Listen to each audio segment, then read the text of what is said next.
Hello दोस्तों, सौर academy में आप सभी लोगों का स्वागत है।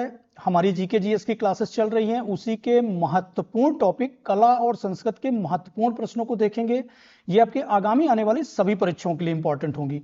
हर एग्जाम में इस टॉपिक से 2 या 3 प्रश्न बनते हैं और हर प्रश्न के साथ 3 से 4 अतिरिक्त तत्वों को भी इसमें बताया जाएगा, जो आपकी परीक्षा के लिहाज से महत्वपूर्ण तत्व होंगे। तो चलिए क्लास को शुरू करते हैं और देखते हैं आज के प्रश्नों को। आज का जो पहला प्रश्न है, इनमें से किसे हिंदुस्तान का तोता या तोता ए हिंद के नाम से जाना जाता है? हिंदुस्तान का तोता या तोता ए हिंद के नाम से किसे जाना जाता है? ऑप्शन में देखें, रस खान, मलिक मोहम्मद जायसी, अमीर खुसरो या शेरशाह सूरी। तो कौन है ये? अमीर खुसरो, जिन्हें हिंदुस्तान का तोता के नाम से जाना जाता है। महत्वपूर्ण बिंदुओं को देख लेते हैं। अमीर खुसरो को हिंदुस्तान का तोता या तोता ए हिंद के नाम से जाना जाता है। मध्यकालीन भारत के एक फारसी भाषा के कवि थे, सूफी संगीतकार थे। उपनाम इनका क्या है? तो इन्हें भारत की वाणी के नाम से भी जाना जाता है। इसके अलावा उर्दू साहित्य के जनक के रूप में भी जाना जाता है। दिल्ली सल्तनत में गयासुद्दीन बलबन से लेकर मोहम्मद बिन तुगलक तक ये 11 सुल्तानों के शासनकाल में या समय काल में रहे। इंपॉर्टेंट फैक्ट है, ये प्रश्न पूछा जाता है। अलाउद्दीन खिलजी के मुख्य दरबारी कवि थे। निजामुद्दीन औलिया के शिष्य थे और इनका वास्तविक नाम क्या है? तो मोहम्मद हसन था इनका वास्तविक नाम। तो ये सारे फैक्ट इंपॉर्टेंट है, इनको नोट कर लीजिए। अगला प्रश्न है, गुरु नानक देव का जन्म कब हुआ था? गुरु नानक देव ये सिख धर्म के संस्थापक थे। सिखों के पहले गुरु थे और सिख धर्म के संस्थापक भी थे। इनका जन्म कब हुआ था? तो इनका जन्म कब हुआ था? 1450, 1469, 1490 या 1232। तो कब हुआ था? 1469 में ननकाना साहब तलवंडी नामक गांव में। डिटेल देख लेते हैं। जन्म इनका 1469 ईस्वी में हुआ था ननकाना साहिब में। वर्तमान अभी पाकिस्तान में है ये जगह, तलवंडी नामक ग्राम में। सिखों के पहले गुरु थे और सिख धर्म के संस्थापक थे। इंपॉर्टेंट फैक्ट है, यह प्रश्न भी पूछा जाता है कि सिखों के पहले गुरु कौन थे या सिख धर्म के संस्थापक कौन थे। इसके अलावा सिख धर्म के 10 गुरु हुए थे, उनके महत्वपूर्ण बिंदुओं को देख लेते हैं। पहले गुरु कौन थे? गुरु नानक देव, जिनकी बात चल रही है। गुरु अंगद के समय लंगर प्रथा की शुरुआत हुई थी। यह प्रश्न भी पूछा जाता है कि लंगर प्रथा की शुरुआत किस गुरु के शासनकाल में हुई थी या किस गुरु के समय हुई थी? तो गुरु अंगद। गुरुमुखी लिपि का विकास इन्हीं के समय हुआ था। गुरु अमरदास के समय क्या हुआ था? तो आनंद साहिब की रचना हुई थी। गुरु रामदास के समय स्वर्ण मंदिर के निर्माण की शुरुआत हुई थी। स्वर्ण मंदिर के निर्माण की शुरुआत कब हुई थी? गुरु रामदास के समय। और अमृतसर शहर की नींव इसी समय रखी गई थी। उसके अलावा गुरु अर्जुन देव की बात करें तो स्वर्ण मंदिर का निर्माण हुआ था। गुरु तेग बहादुर को औरंगजेब द्वारा मरवा दिया गया था। यह प्रश्न भी पूछा जाता है कि औरंगजेब द्वारा कौन से सिख गुरु की हत्या करवा दी गई थी? तो वो कौन थे? गुरु तेग बहादुर थे। गुरु गोविंद सिंह ये सिखों के अंतिम गुरु थे और खालसा पंथ के संस्थापक थे। तो ये सारे के सारे फैक्ट इंपॉर्टेंट है, इसमें से कोई भी प्रश्न बन सकता है, इनको नोट कर लीजिए, बहुत ध्यान से देख लीजिए। अगला प्रश्न है, स्वामी विवेकानंद का वास्तविक नाम क्या था? स्वामी विवेकानंद का वास्तविक नाम क्या था? महत्वपूर्ण व्यक्तित्व है, बहुत ग्रेट पर्सनालिटी हैं। बटुकेश्वर दत्त, नरेंद्रनाथ दत्त, कृष्णदत्त या सुरेंद्रनाथ दत्त। तो इनका वास्तविक नाम क्या था? नरेंद्रनाथ दत्त था। डिटेल देख लेते हैं इनकी। इनका जन्म 12 जनवरी 1863 को हुआ था और महत्वपूर्ण दिन है। 12 जनवरी को भारत में राष्ट्रीय युवा दिवस के रूप में भी मनाया जाता है। तो इंपॉर्टेंट फैक्ट है। इसके अलावा आज 12 अगस्त है, इंपॉर्टेंट दिवस आज भी है। 12 जनवरी को हम राष्ट्रीय युवा दिवस के रूप में मनाते हैं और 12 अगस्त को अंतरराष्ट्रीय युवा दिवस के रूप में मनाते हैं। यह फैक्ट भी इंपॉर्टेंट है। आज 12 अगस्त है और आज का दिन अंतरराष्ट्रीय युवा दिवस के रूप में मनाया जाता है। इसके अलावा स्थापना इन्होंने एक रामकृष्ण मिशन की स्थापना की थी 1897 में। इंपॉर्टेंट है। पश्चिम बंगाल के वेलूर मठ में रामकृष्ण मठ की स्थापना की थी और वेदांत सोसाइटी ऑफ न्यूयॉर्क की स्थापना की थी।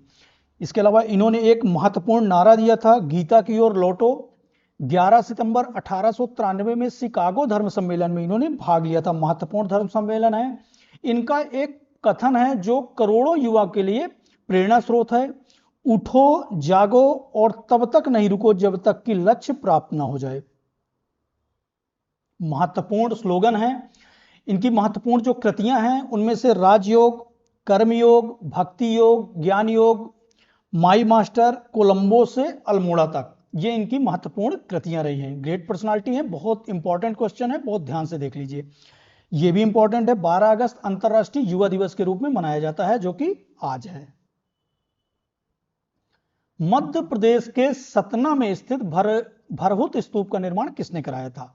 सतना में स्थित भरहुत स्तूप, प्रश्न बनता है भरहुत स्तूप कहां पे स्थित है? तो ये मध्य प्रदेश के सतना में स्थित है। निर्माण किसने कराया था?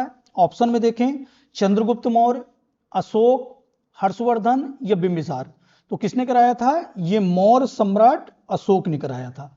बाद में इसकी रेलिंग वगैरह का निर्माण शुंग शासकों द्वारा कराया गया था।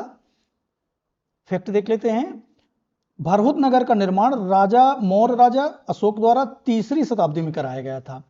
और इसका जो खोज हुई थी भरहुत स्तूप की, तो अलेक्जेंडर कनिंघम द्वारा 1873 में की गई थी। भारतीय पुरातत्व सर्वेक्षण के महानिर्देशक थे सर अलेक्जेंडर कनिंघम, जिन्होंने 1873 में भरहुत के स्तूपों की खोज की थी। तो इंपॉर्टेंट फैक्ट है। अगला प्रश्न है, निम्नलिखित में से किसे पहले द लेडी विलिंगटन पार्क के रूप में जाना जाता है? द लेडी विलिंगटन पार्क के रूप में किसे जाना जाता है? कौन से पार्क को जाना जाता है? पहले जाना जाता था, ऑप्शन में देखें, Buddha Jayanti park, Lodhi garden, Mughal garden या डियर गार्डन। तो कौन सा गार्डन है? ये लोधी गार्डन है, जिसे पहले द लेडी विलिंगटन पार्क के नाम से भी जाना जाता था। यहां पे बुद्ध जयंती पार्क ये दिल्ली में है, लोधी गार्डन ये भी दिल्ली में है, मुगल गार्डन ये भी दिल्ली में है और डियर गार्डन ये भी दिल्ली में है। तो इनके लोकेशन, इनके अवस्थिति भी देख लीजिए। ये चारों के चारों पार्क कहां पे हैं? दिल्ली में हैं। भारतीय चित्रकला का प्राचीनतम अवशेष कहां से प्राप्त होता है? भारतीय चित्रकला का प्राचीनतम अवशेष कहां से प्राप्त होता है? विजयनगर, अजंता, एलोरा या भीमबेटका। तो ये कहां से प्राप्त होता है? ये भीमबेटका से। भारतीय चित्रकला के जो प्राचीनतम अवशेष है वो कहां से प्राप्त होते हैं? भीमबेटका। ये मध्य प्रदेश के रायसेन नामक स्थान पे है। डिटेल देख लेते हैं। भारत में चित्रकला के अवशेष मध्य प्रदेश की भीमबेटका गुफाओं की प्रागैतिहासिक काल की चट्टानों में बने पशुओं के लेखांकन और चित्रांकन के नमूनों से प्रारंभ होता है।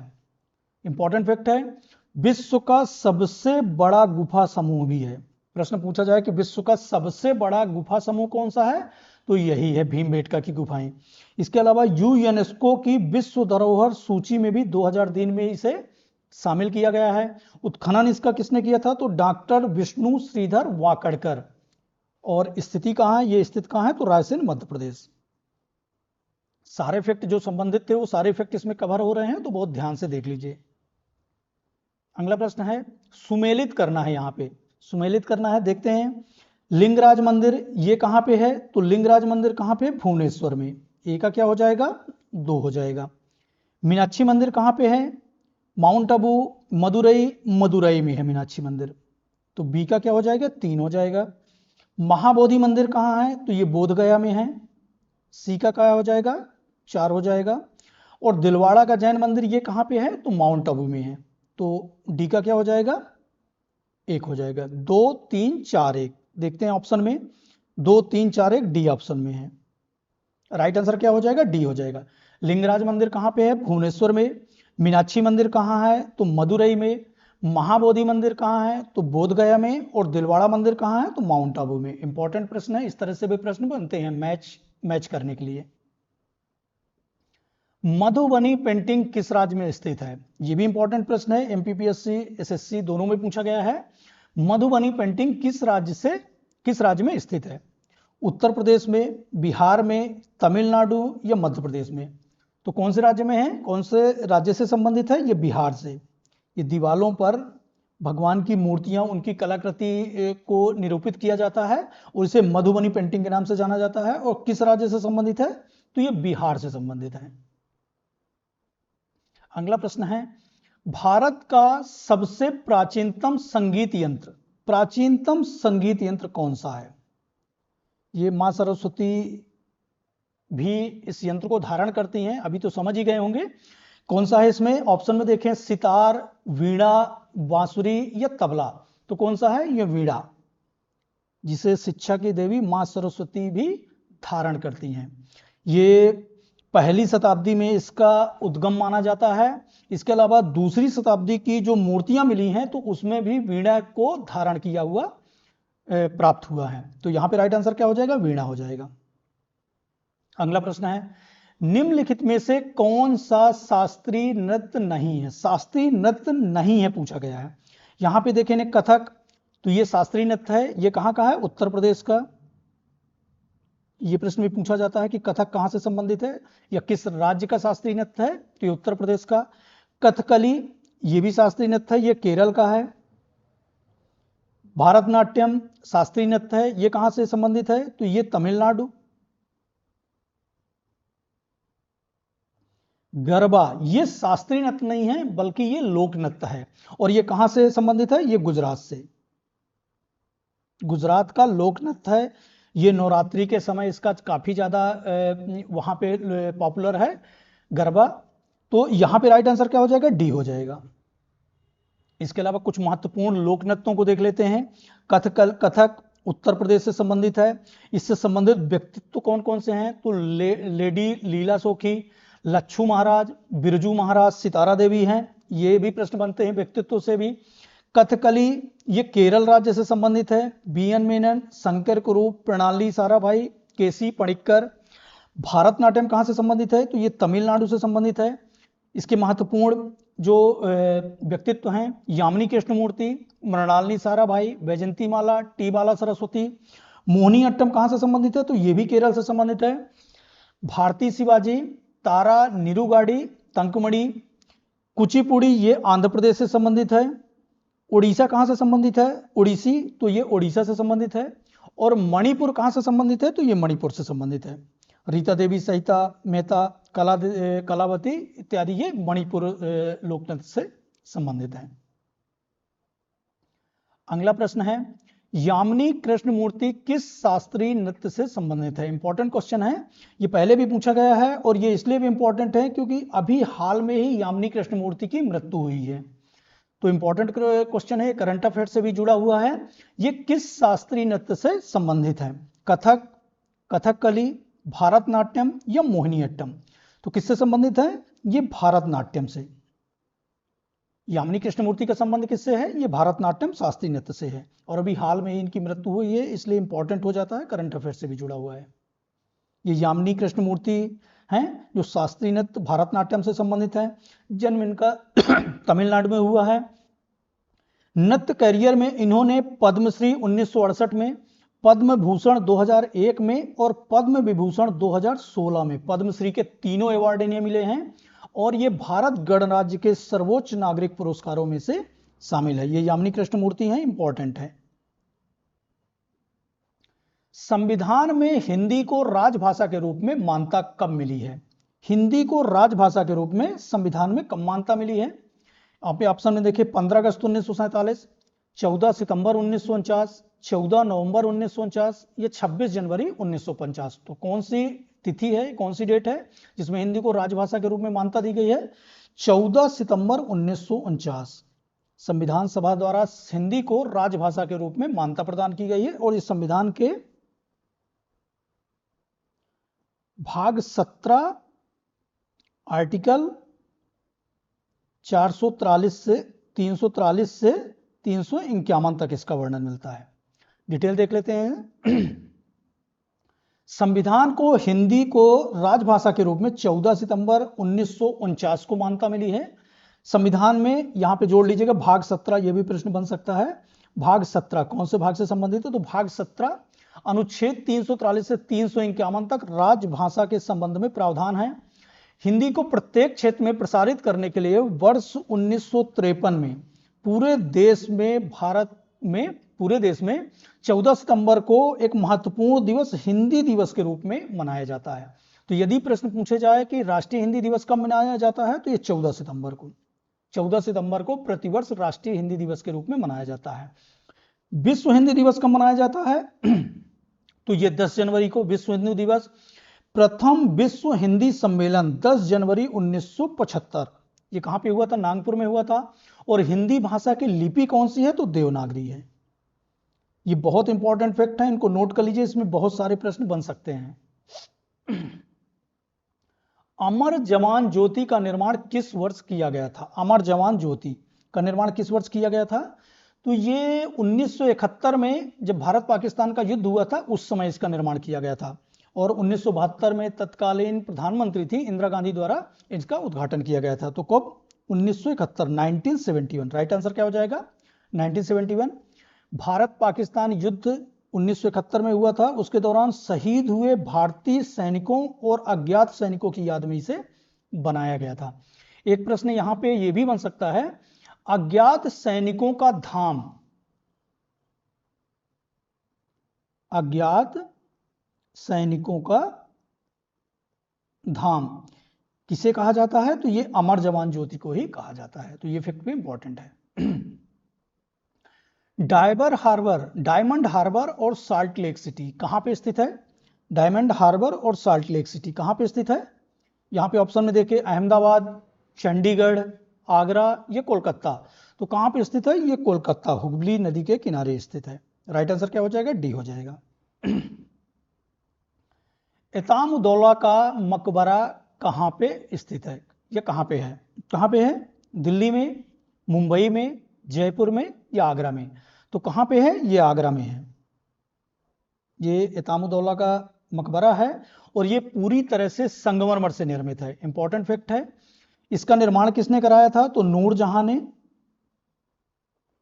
अपने पिता को ये मकबरा समर्पित किया था। यहां पे देख लेते हैं, इतामुद्दौला का मकबरा का निर्माण जो है नूरजहां ने अपने पिता मिर्जा गियास बेग के लिए करवाया था। फारसी वास्तुकला शैली में बना है। ये फैक्ट भी इंपॉर्टेंट है, किस शैली से बना हुआ है? तो फारसी वास्तुकला की शैली से बना हुआ है। और ये आगरा में यमुना नदी के तट पर स्थित पूरी तरह से संगमरमर से निर्मित मकबरा है। इसके अलावा कुछ महत्वपूर्ण स्मारक हैं जो बार बार प्रश्न बनते हैं। यहां पे स्मारक दिए गए हैं, किस स्थान पे हैं और किसने बनवाया था। शेरशाह का मकबरा ये सासाराम में स्थित है। मीर मोहम्मद अलीवाल खान ने बनवाया था। हुमायूं का मकबरा कहाँ पे है? तो दिल्ली में है। विक्टोरिया मेमोरियल कहाँ पे है? कोलकाता में है। शालीमार का गार्डन कहाँ पे है? श्रीनगर में। अजंता एलोरा की गुफाएं कहाँ पे हैं? तो ये औरंगाबाद महाराष्ट्र में है। बीबी का मकबरा ये भी औरंगाबाद में है। एलिफेंटा का गुफा कहाँ पे है? तो ये मुंबई में है। सूर्य मंदिर ये कहाँ पे है? कोणार्क उड़ीसा में। दिलवाड़ा का जैन मंदिर ये माउंट आबू राजस्थान में है। बेलूर मठ कोलकाता में है। फतेहपुर सूकरी कहाँ पे है? तो ये आगरा में। स्वर्ण मंदिर कहाँ पे है? ये अमृतसर में। और कुतुब मीनार कहाँ पे है? ये दिल्ली में है। तो इस तरह सारे फैक्ट इंपॉर्टेंट है, इसमें से बहुत सारे प्रश्न बनते हैं, इनको नोट कर लीजिए, याद कर लीजिए। पाइका किस राज्य का नृत्य है? पाइका किस राज्य का नृत्य है? राजस्थान, झारखंड, पंजाब और कर्नाटक। तो किस राज्य का नृत्य है? ये झारखंड राज्य का नृत्य है। मुख्य रूप से झारखंड में, इसके अलावा बिहार में भी चलता है, लेकिन मुख्य रूप से ये झारखंड का नृत्य है। यहाँ पे कुछ लोक नृत्य को देख लेते हैं। राजस्थान में कौन कौन से लोक नृत्य हैं? तो गढ़गौर, झूमर, घूमर, झूलन लीला, ये कहाँ से संबंधित है? राजस्थान से। झारखंड की बात करें तो पाइका, कर्मा, सरहुल, नटुआ, सुआ, पंथी और राउत, ये कहाँ से है? झारखंड से संबंधित है। कर्नाटक की बात करें तो यक्षगान, हुट्टारी, सुग्गी, कुनीथा, करगा, लांबी, ये कहाँ? कर्नाटक से है। गुजरात में गरबा, डांडिया रास, टिप्पणी जोहर, भावई, ये गुजरात से संबंधित है। महाराष्ट्र लावणी, डिंडी काला, दही काला, दशावतार, ये कहाँ से? महाराष्ट्र से है। और तमिलनाडु से भारतनाट्यम, कुमी, कोलट्टम, कवाटियट्टम, ये तमिलनाडु से है। तो इनको देख लीजिए, इसमें से प्रश्न बन सकता है। सारनाथ का स्तंभ किस सम्राट से संबंधित है? सारनाथ ये कहाँ पे है? वाराणसी, काशी में स्थित है। ये किस सम्राट से संबंधित है? विक्रमादित्य, अशोक, शेरशाह सूरी या कनिष्क? तो कौन से सम्राट? ये अशोक सम्राट, मौर्य सम्राट जो अशोक थे उनसे संबंधित है। यहाँ पे ऑप्शन में देख लेते हैं, महान सम्राट अशोक द्वारा 250 ईसा पूर्व में सारनाथ में बनवाया गया था। कहां पे और कब बनवाया गया था? 250 ईसा पूर्व में सारनाथ में। यह स्तंभ दुनिया भर में प्रसिद्ध है, इसे अशोक स्तंभ के नाम से भी जाना जाता है। ये फैक्ट भी इंपॉर्टेंट है, अशोक स्तंभ के नाम से जाना जाता है। इस स्तंभ में 4 शेर एक दूसरे से पीठ से पीठ सटाकर बैठे हुए हैं और यह स्तंभ जो है सारनाथ के संग्रहालय में रखा हुआ है। तो ये सारे फैक्ट इंपॉर्टेंट है। शांति निकेतन की स्थापना किसने की थी? किसके द्वारा शांति निकेतन की स्थापना की गई थी? रविन्द्रनाथ टैगोर, स्वामी विवेकानंद, सुरेंद्रनाथ बनर्जी, राजा राम मोहन राय। तो किसके द्वारा की गई थी? ये रविन्द्रनाथ टैगोर द्वारा की गई थी 1901 में। डिटेल देख लेते हैं। 22 दिसंबर 1901 को रविन्द्रनाथ टैगोर अपने 5 छात्रों और समान संख्या में शिक्षकों के साथ शांति निकेतन में अपना स्कूल स्थापित किया था। इसके अलावा रविन्द्रनाथ टैगोर लेखक रहे, कवि, नाटककार, संगीतकार और चित्रकार रहे। इन्हें भारत का पहला नोबेल पुरस्कार भी मिला है और वो किस क्षेत्र में? साहित्य के क्षेत्र में दिया गया है। यदि प्रश्न पूछा जाए कि भारत का पहला नोबेल पुरस्कार किन्हें मिला है, तो ये 1913 में रविन्द्रनाथ टैगोर को मिला है। गीतांजलि इनकी एक महत्वपूर्ण रचना है। रचनाएं कौन कौन सी हैं? तो गीतांजलि, पूर्वी प्रवाहिन, क्षणिका, कणिका, वनवासी, ये सारी की सारी रचनाएं किसकी हैं? ये रविन्द्रनाथ टैगोर की हैं। तो ये सारे फैक्ट इंपॉर्टेंट हैं। इसमें से ये फैक्ट बहुत इंपॉर्टेंट है कि साहित्य के लिए पहला नोबेल पुरस्कार किसे मिला है? तो ये रविन्द्रनाथ टैगोर को। और भारत के लिए पहला नोबेल पुरस्कार किसे मिला है? तो ये भी रविन्द्रनाथ टैगोर को। और किस क्षेत्र में? साहित्य के क्षेत्र में दिया गया है। अगला प्रश्न देख लेते हैं, ये भी सुमेलित से संबंधित है। यहां पे पूछा गया है सुमेलित नहीं है, नॉट मैच्ड पूछा गया है। जामा मस्जिद कहां पे है? तो ये दिल्ली में है, ये सुमेलित है। चार मीनार कहां पे है? ये हैदराबाद में है, ये भी सुमेलित है। अकबर का मकबरा ये कहां पे है? तो ये सिकंदरा में है, ये भी सुमेलित है। हवा महल जो है ये उदयपुर में नहीं है, ये सुमेलित नहीं है। हवा महल कहां पे है? ये जयपुर में है, पिंक सिटी जयपुर। तो यहां पे राइट आंसर क्या हो जाएगा? डी हो जाएगा। हवा महल कहां पे है? जयपुर में। विवेकानंद रॉक मेमोरियल स्थित है। विवेकानंद रॉक मेमोरियल ये कहां पे स्थित है? तमिलनाडु में, केरल में, महाराष्ट्र में या आंध्र प्रदेश में? कहां पे स्थित है? ये तमिलनाडु में स्थित है। तमिलनाडु का दक्षिणतम बिंदु है जहां पे कन्याकुमारी या कैप कोरिल के नाम से जाना जाता है, वहां पे विवेकानंद रॉक मेमोरियल स्थित है। डिटेल देख लेते हैं, स्थिति कहां पे है? कन्याकुमारी का जो दक्षिणतम बिंदु है ये तमिलनाडु में स्थित है। निर्माण इसका स्वामी विवेकानंद के सम्मान में 1970 में कराया गया था। कब कराया गया था? 1970 में। कन्याकुमारी को कैप कोरिन के नाम से भी जाना जाता है। तो ये फैक्ट भी याद रखिए। स्वामी विवेकानंद का जन्म कब हुआ था? 12 जनवरी को। महत्वपूर्ण दिवस राष्ट्रीय युवा दिवस के रूप में मनाया जाता है, राष्ट्रीय युवा दिवस।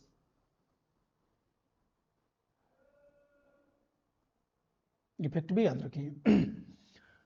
मोढेरा का सूर्य मंदिर किस राज्य में स्थित है? मोढेरा का सूर्य मंदिर किस राज्य में स्थित है? यहां पे देखें, गुजरात, केरल, महाराष्ट्र या आंध्र प्रदेश? किस राज्य में स्थित है? ये गुजरात में स्थित है। मेहसाना नामक जगह है गुजरात में जहां पे मोढेरा का सूर्य मंदिर स्थित है। यहां पे ऑप्शन में देख लेते हैं। इसका निर्माण 11वीं शताब्दी में हुआ था। चालुक्य सोलंकी वंश के शासकों द्वारा इसका निर्माण कराया गया था भीमदेव के शासनकाल में। मोढेरा का सूर्य मंदिर जो है गुजरात के मेहसाना जिले के मोढेरा नामक गांव में पुष्पावती नदी के किनारे है। कौन सी नदी के किनारे है? पुष्पावती नदी के किनारे है। तो इस तरह से भी प्रश्न बनते हैं। ये भी देख लीजिएगा कि कब हुआ था? 11वीं शताब्दी में, और शुरुआत इसकी चालुक्य सोलंकी वंश के राजा भीमदेव के शासनकाल में हुआ था। अगला प्रश्न है, खजुराहो का कंदरिया महादेव मंदिर किसने बनवाया था? खजुराहो का कंदरिया महादेव का मंदिर का निर्माण किसने किया था? यहाँ पे ऑप्शन में देखिए, चंदेल, परमार, चेदी या राष्ट्रकूट। तो कौन थे? ये चंदेल शासक थे। चंदेल शासक धंगदेव, जिन्होंने कंदरिया महादेव के मंदिर का निर्माण कराया था। शिव को समर्पित मंदिर है। यहाँ पे ऑप्शन में देख लेते हैं। निर्माण चंदेल वंश के राजा धंगदेव ने 999 ईस्वी में कराया था। ये स्थित कहाँ पे है? तो मध्य प्रदेश के छतरपुर जिला में खजुराहो नामक स्थान पे। यूनेस्को के विश्व धरोहर स्थल में भी ये शामिल है। कंदरिया महादेव मंदिर जो है भगवान शिव को समर्पित है। तो ये प्रश्न भी बन सकता है कि कंदरिया महादेव मंदिर किस भगवान को समर्पित है? तो भगवान शिव को समर्पित है। ब्लैक पैगोडा के नाम से कौन सा मंदिर प्रसिद्ध है? ब्लैक पैगोडा के नाम से कौन सा मंदिर प्रसिद्ध है? कोणार्क का सूर्य मंदिर, कंदरिया महादेव का सूर्य मंदिर, रामानंद स्वामी का मंदिर रामेश्वरम में है, मार्तंड का सूर्य मंदिर। तो किसको समर्पित है? ये कोणार्क के सूर्य मंदिर, सन टेम्पल ऑफ कोणार्क को ब्लैक पैगोडा के नाम से जाना जाता है। तो यहां पे राइट आंसर क्या हो जाएगा? ए हो जाएगा। कोणार्क का जो सूर्य मंदिर है इसे ब्लैक पैगोडा के नाम से जाना जाता है। स्थिति कहाँ है? तो ये उड़ीसा में है। निर्माण इसका 13वीं पूर्वी गंगा राजवंश के राजा नरसिंह देव प्रथम ने करवाया था। यूनेस्को ने इसे वर्ष 1984 में विश्व विरासत स्थल में भी शामिल किया है, या विश्व विरासत स्थल का भी दर्जा इसे प्राप्त है। कब प्राप्त है? 1984 से। महाराष्ट्र में शिवाजी महोत्सव एवं गणेश चतुर्थी की शुरुआत किसने की थी? इंपॉर्टेंट क्वेश्चन है। शिवाजी महोत्सव और गणेश चतुर्थी अभी आने वाली है, इसकी शुरुआत किसके द्वारा कराया गया था? बाला साहब ठाकरे, बाल गंगाधर तिलक, छत्रपति शिवाजी या बाबा साहेब अंबेडकर? तो किसके द्वारा? ये बाल गंगाधर तिलक, लोकमान्य तिलक के नाम से प्रसिद्ध बाल गंगाधर तिलक, जिन्होंने शिवाजी उत्सव और गणेश चतुर्थी की शुरुआत की थी। इनकी महत्वपूर्ण बिंदुओं को देख लेते हैं। महाराष्ट्र में गणेश उत्सव की शुरुआत 1893 में लोकमान्य बाल गंगाधर तिलक के द्वारा की गई थी, और उद्देश्य क्या था? तो राष्ट्रवाद का विकास करना था। बाल गंगाधर तिलक के प्रमुख जो समाचार पत्र रहे हैं उसमें केसरी मराठी भाषा में रहा है और मराठा अंग्रेजी भाषा में रहा है। तो ये प्रश्न भी पूछा जा सकता है कि केसरी समाचार पत्र के संपादक कौन थे? तो ये बाल गंगाधर तिलक थे। नारा इनका एक महत्वपूर्ण नारा रहा है, स्वराज मेरा जन्म सिद्ध अधिकार है और मैं इसे लेकर रहूंगा। तो ये प्रश्न भी बनता है। होम रूल लीग की स्थापना 1916 में इन्होंने की थी। उपाधि इन्हें लोकमान्य के नाम से जाना जाता है। इसके अलावा लाल बाल पाल की त्रिगुटी से इन्हें बाल के नाम से जाना जाता है। लाल बाल और पाल की जो त्रिगुट थी उसमें बाल के नाम से इन्हें जाना जाता है। इनकी महत्वपूर्ण जो पुस्तकें रही हैं वो क्या रही हैं? Gita Rahasya, the Arctic home of the Veda रही हैं। तो इंपॉर्टेंट फैक्ट है, इसको भी ध्यान रखिए। ब्रिटिश पत्रकार वेलेंटाइन चिरोल ने अपनी पुस्तक इंडियन अनरेस्ट में इन्हें भारतीय अशांति का जनक कहा था। यदि प्रश्न पूछा जाए कि भारतीय अशांति का जनक किसे कहा जाता है, तो ये बाल गंगाधर तिलक को कहा जाता है भारतीय अशांति का जनक। और ये किसने कहा था? तो ब्रिटिश पत्रकार जो था वेलेंटाइन चिरोल ने कहा था। और इसके ये वर्णन कहाँ पे मिलता है? तो इसकी एक पुस्तक है इंडियन अनरेस्ट, उसमें इसका वर्णन मिलता है। आज का ये अंतिम प्रश्न है। दक्षिण भारत के मंदिरों में पाए जाने वाले बृहद द्वारों को, जो दक्षिण भारत में जो मंदिर है द्रविड़ शैली में बने हुए, इनके जो बृहद द्वार हैं उनको किस नाम से जाना जाता है? यहाँ पे ऑप्शन में देखें शिखर, तो ये मंदिर का जो ऊपरी भाग होता है इसे शिखर के नाम से जाना जाता है। गर्भगृह, मंदिर में जहां पे ईश्वर का मूल निवास होता है, जिस जगह पे उनका मूल निवास होता है उसे किस नाम से जाना जाता है? तो गर्भगृह के नाम से जाना जाता है, जो मंदिर के अंदर होता है। मंदिर का जो बृहद द्वार है, ये बृहद द्वार को गोपुरम के नाम से जाना जाता है। यहाँ पे पूछा क्या गया है कि दक्षिण भारत के मंदिरों में पाए जाने वाले बृहद द्वार, जो बड़े बड़े द्वार हैं, उनको किस नाम से जाना जाता है? तो ये गोपुरम, किसके नाम से? गोपुरम के नाम से जाना जाता है। तो यहाँ पे राइट आंसर क्या हो जाएगा? सी हो जाएगा। इस तरह से हमारी आर्ट और कल्चर की आज की क्लास यहीं पे समाप्त होती है। इसी तरह टॉपिक वाइज हर टॉपिक की क्लास, हिस्ट्री के सारे topic, geography, polity, current affairs, science, सभी की क्लासेस पड़ी हुई हैं, सभी की प्लेलिस्ट बनी हुई है। यदि नहीं देखा है तो उनको भी देख लीजिए। क्लास पसंद आई हो तो चैनल को सब्सक्राइब कर दीजिए, ज़्यादा से ज़्यादा लोगों तक शेयर कर दीजिए। मिलते हैं नेक्स्ट सेशन में। थैंक यू, धन्यवाद।